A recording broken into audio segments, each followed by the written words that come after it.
Fortunately, we are yet again having a conversation about mask and mask mandates. Some people predicted this. They said, closer we get to the fall, the more we're going to start having people advocate yet again to shut people down, as well as putting diapers on their face. Now, this one's interesting because, I don't know, I'm not the smartest man in the world. I'll be the first one to tell you that. I don't think I have to understand just basic fundamental economics, which is really more of a question that we're asking here. And that is, you remember flattening the curve? I know, guys. I'm talking about a throwback. Some of y'all y'all don't know nothing about that. Flatten the curve, that's old school. That's old school. That's stuff back in the day. You know what I'm saying? Some of y'all, that's way before y'all's time. But there was this thing that was called, flatten the curve. 2 weeks to slow the spread, they said. If you, for those of us that remember that, though that is old school. Now, of course, that was never going to be what it was, and I don't want to toot my own horn. I did many videos telling y'all exactly that. And, of course, that extended for a long period of time. But the thing that I didn't want y'all to lose focus of was the fact that they were focusing so much on this flatten the curve, forgetting what that economic question I was trying to be answered there. And that economic question was, you have X amount of hospital resources, right? We want to make sure that we don't exhaust those, having people put stress on this. This was never a real just medical question. It was more of an economic one, because that was the whole point. It had nothing to do with stopping people from getting the virus. It actually assumed that whatever amount of people were going to get the virus were going to get it. But it was about spreading it out over a period of time. Okay? Now, after this, we now have what are known as these vaccines, jabs that you guys have stuck in your arm by the millions of people within this country and all across the world. Now, they told you, and it was the carrot, that you could get your life back in the event that you got jabbed up. Well, you have a rising number of cases that unfortunately are happening all around the world. We've covered the cases of the public health officials talking about those in New Jersey, of the people that even died despite getting, from what they say is COVID, what they said, having already been jabbed and fully vaccinated. Now, for some reason, we're going through this again, and I would think that if the vaccine, according to what they said, now if they were lying, why would they ever do that? And if they were lying, it's another conversation to have. A little sneaky. But if they were lying, let's just not consider that as a possibility quite yet.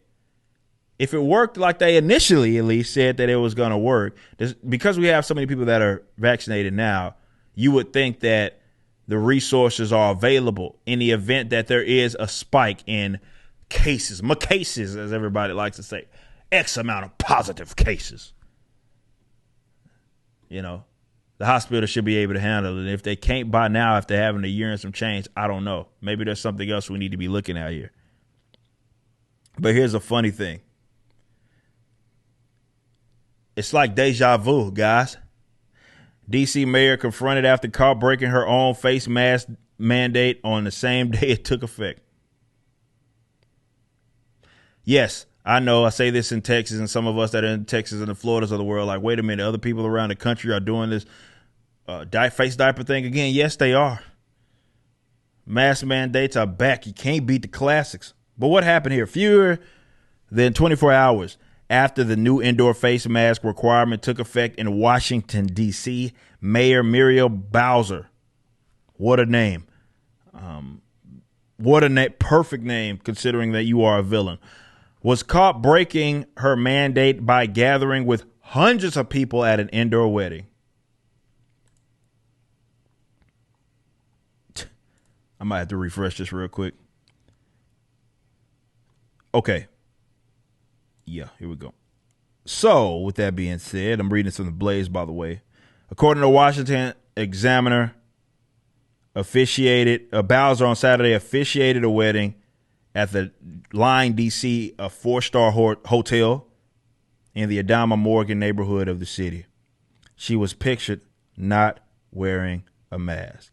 And here's the picture, which you can see right here. And yeah, this guy has one, but she ain't got one. Guy next to her ain't got one.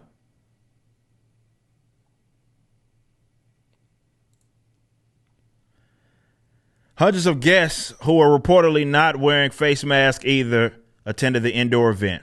When confronted by a Washington Examiner writer, asked to explain why she was maskless at an event not legally obligated to enforce mask compliance. According to the Examiner, security reportedly blocked the journalist from the Democratic mayor. However, in a statement provided to WTTG TV, Bowser's office said in part that Bowser did, in fact, wear a mask indoors. The statement did not address the photo.